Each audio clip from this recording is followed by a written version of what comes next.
Tartib bilan turib olamiz qatorlar.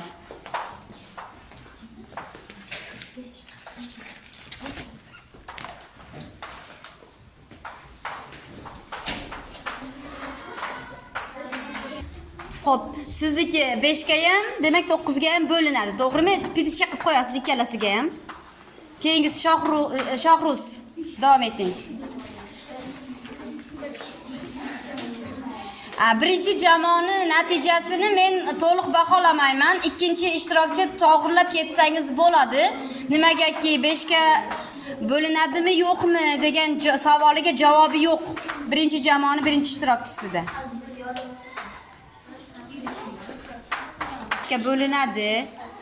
Demak, tepangisiga pitishga qilasiz.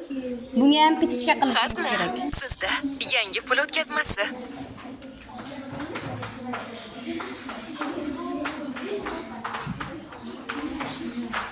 Sharni o'ynatib turasiz, Bahora.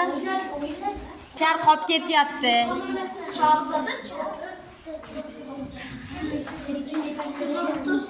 Obbo salbiy yaxroqda turasiz, o'rgatmay turasiz.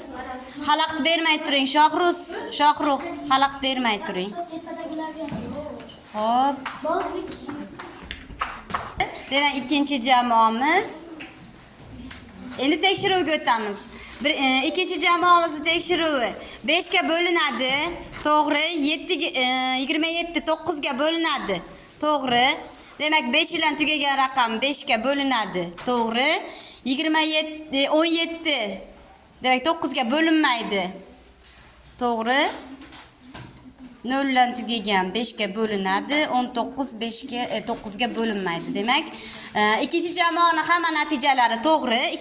Birinchi jamoaga o'tamiz. Demak, birinchi jamoani birinchi natijasini men aytgan edim. Demak, 5 bilan tugagan raqamlar albatta 5 ga bo'linardi. Buni pitishga qilib ketishingiz kerak edi. 11 9 ga bo'linmaydi, bu to'g'ri. 27 9 ga bo'linadi, bu to'g'ri. Lekin mana bu 0 bilan tugagani uchun bu 5 bilan 5 ga bo'linadi. Buni pitishga qilishingiz kerak edi. 12 bo'linmaydi 9 ga, lekin 5 sizlar 5 bilan umuman ishlaganlaringiz yo'q. Bizi topshiriqimizda 5 va 9 ga bo'linuvchi raqamlarni aniqlang degan topshiriq berilgan edi. Demak, bu holatda ko'rinib turibdiki, ikkinchi jamoa g'olib. Qarsak chalib olqishlab qo'yamiz.